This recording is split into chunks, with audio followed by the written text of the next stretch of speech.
Quando começou o governo Temer, e ontem, na verdade, fez um mês daquele espetáculo com aquela gritaria por parentes, por amigos, por conhecidos, por igreja, por tudo quanto é coisa, menos pela lógica do sim ou não, que era o motivo do processo. Ontem, na realidade, completou 31 dias. E hoje, ou amanhã, completa 7 dias do governo interino do senhor Michel Temer. Um governo que não tem mulheres, que, como disse um dos seus ministros, é bom que não tenha, porque isso atrapalha e assim as coisas correm mais rápido, depois disse que não falou. Um governo que só tem homens brancos, porque não precisa ter negros. Um governo que, aliás, rebaixou a condição de Ministério da Diversidade Racial, também da Cultura, também das mulheres, a uma segunda categoria. Um governo que tem, na sua maioria absoluta, pessoas comprometidas com o sistema de privatização, que não teve em nenhum momento legitimidade respaldada em nenhum tipo de voto. É um governo que escolhe ministros por indicação de partidos, e aí diz que não pode fazer nada porque os partidos indicaram só homens, como eu falei, homens brancos, na sua maioria acima de 60 anos, e que tem um discurso extremamente conservador. Um governo que começa a dizer coisas que talvez os seus patrocinadores não gostassem de ouvir. A primeira foi quando falou que ia reduzir de 32 para 25 ministérios. Agora são 23, mas com os mesmos custos. Os mesmos custos, presidente. Folha de São Paulo publicou os custos dos ministérios, simplesmente juntou os orçamentos. É um me engana que eu gosto. Você reduz de 35 para 23, mas o custo é o mesmo. Além disso, além de reduzir os ministérios, aí começam as situações de reduzir as pastas de igualdade racial, política para mulheres, direitos humanos, são coisas desnecessárias para esse governo, obviamente. Começam as situações que nos chamam a atenção. Primeira coisa que faz, o ministro está fazendo, é dizer que precisa recriar a CPMF. Ora, não era a presidente Dilma que queria recriar a CPMF e que estes mesmos senhores, naquele congresso circense, com todo respeito ao circo, dizia que não podia pagar, não podia passar, e os senhores do pato, inclusive a FIEP aqui, dizia que não iriam pagar o pato, aquele pato monstro que estava nas ruas. Não são eles mesmos que não queriam a CPMF, que agora dizem que é necessário voltar à CPMF. Ah, agora pode. Não podia, agora pode. O ministro interino, que ontem disse, o senhor Ricardo Barros, que o SUS não é um direito que possa estar contemplado para todos, porque o orçamento não cabe no SUS. Depois se desdisse, falando que não queria dizer aquilo. Talvez estivesse pensando, talvez o ministro Ricardo Barros apenas externasse uma vontade. Afinal, quem que precisa do SUS? Pobre. E se só pobre precisa do SUS, para que um deputado que não tenha plano de saúde, um professor que não tenha plano de saúde, ou um bancário que não tenha plano de saúde, ou uma dona de casa que não tenha plano de saúde, mas que não esteja na condição de pobre, de um salário mínimo, para que ela precisa do SUS? Pague os planos de saúde que estão aí procurando. Depois, não sei se algum dia o senhor Ricardo Barros entrou numa unidade de saúde para ser atendido, não para visitar, para ser atendido. Se entrou, deve saber a situação que o SUS, com todas as precariedades, a situação que o SUS, hoje, a importância do SUS para o país e a situação que se encontra. Chama a atenção também o fato de, entre as primeiras medidas, dizer que é preciso fazer a reforma da Previdência e elevar a idade para 75 anos. Mas não eram eles mesmos que eram contrários? Que quando se falou em reforma da Previdência, falaram o próprio PSDB que não poderia aprovar? Não era o PSDB que era contra fazer esse tipo de reforma, deputado Russenbach? Veja como as coisas são contraditórias. Agora é preciso fazer a reforma trabalhista.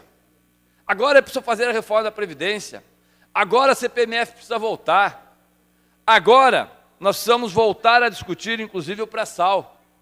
Aliás, como disse o ministro da Justiça e Cidadania, Alexandre de Moraes, ex-secretário de Segurança Pública de São Paulo, nenhum direito absoluto Inclusive, deputado Romanelli, a PGR, que no período do Fernando Henrique Cardoso tinha o engavetador-geral da República, deve estar com a pulga atrás da orelha. Porque uma das coisas que o presidente Lula e a presidente Dilma sempre fizeram foi nomear o mais votado dos quadros da PGR, para a PGR. Sempre foi. O que diz hoje o ministro da Justiça, e diz também, o presidente desmentiu depois, que não necessariamente precisa nomear o mais votado. Aliás, a Constituição nem determina que seja. É apenas um compromisso. Aliás, também acaba com a Controladoria Geral da União. Para que controlar a União agora? Precisava controlar antes. Agora não precisa mais de controle. A corrupção acabou. Porque é um governo de astutos, de espertos, onde o líder de Temer, nomeado hoje, é réu na Lava Jato e suspeito de tentativa de assassinato. Isso é muito menos um ministério e muito mais uma ficha corrida se olhar o Lava Jato. E depois é o PT. Não tem ninguém do PT lá. Aí fica a pergunta. Quando diz um ministro que a Constituição Cidadã de Sarney transformou o Brasil num país ingovernável, por isso a extinção das pastas, mas não toca uma única vez nos impostos sobre grandes fortunas, não toca uma única vez no imposto sobre herança, não fala uma única vez em rever todo o processo da dívida. Isso, afinal de contas, não é bom. Bom é você falar que tem que fazer mudança no Bolsa Família, reduzir os 14 milhões de famílias beneficiadas, talvez tenha que reduzir 10%. Bom é você reduzir as 20 mil casas contratadas para as camadas mais pobres e que já haviam sido contratadas e que agora não são mais. Bom é dizer que precisa ser revisto todo o processo de demarcação de terras indígenas quilombolas. Bom é você sinalizar para o mercado internacional que o pré-sal que nós achávamos que era nosso, não do governo, mas nosso do povo brasileiro, pode ser revisto. Bom é você pensar que, como diz o Michel Temer, não devo satisfações à ABIN, embora o seu presidente tenha mandato. Não devo satisfações à emissora que faz a EBC, embora tenha mandato, e aí mesmo assim ele é exonerado.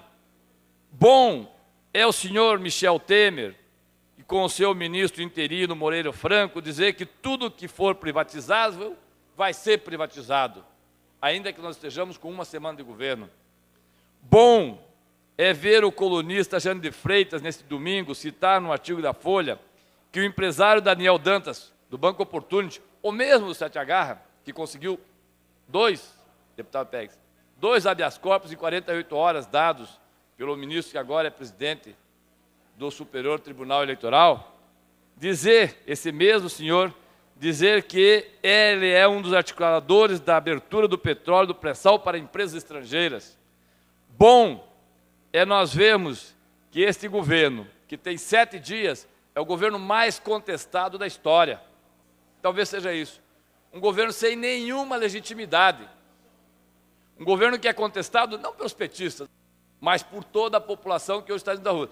Cadê aqueles que iam de verde e amarelo para dizer que não querem a CPMF? Cadê aqueles que botavam os patos da FIEP, da Fiesp, das associações comerciais, para dizerem que não querem a CPMF?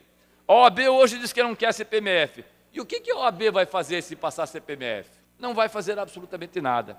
Então, senhores deputados, eu acho que nós estamos apenas começando um período difícil, um período que certamente vai trazer muitas surpresas.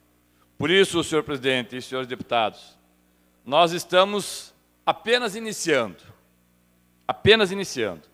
Talvez o senhor José Serra, que diz que não precisa abrir mais as embaixadas da África e as embaixadas que são duvidosas sobre o seu resultado, ainda tenha muitas surpresas, porque tentou a presidência por 2 vezes e não conseguiu. E agora voltou para o Palácio, por vias tortas, mas voltou. E por vias retas, provavelmente irá sair. Eu não tenho dúvida. Do muito que disseram, muitos já se arrependeram.